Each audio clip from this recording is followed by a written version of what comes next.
বলিউড এবং দক্ষিণের দুই সুপারস্টার ঋত্বিক রোশন ও জুনিয়র এনটিআর অভিনীত ওয়ার 2 বক্স অফিসে মুখ থুবড়ে পড়ল কেন?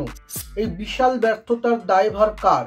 জুনিয়র এনটিআর এর হয়ে ছবিটি উপস্থাপন করা প্রযোজক নাগা ভামসি কেন ওয়াইআরএফ এর দিকে আঙুল তুললেন? সম্প্রতি এক প্রচার অনুষ্ঠানে নাগা ভামসি ওয়ার 2 এর ব্যর্থতা নিয়ে মুখ খুলেছেন। তিনি স্পষ্ট জানিয়ে দিলেন এই ভুলের দায় যশ রাজ ফিল্মসের। তিনি বললেন, আদিত্য চোপড়া ভারতীয় সিনেমার সবচেয়ে বড় প্রযোজক।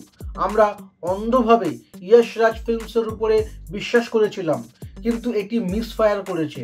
তিনি বলেছেন, ভুলটা ছিল যশ রাজেরই দিক থেকে, কিন্তু তার জ্বালা আমাদের সইতে হয়েছে।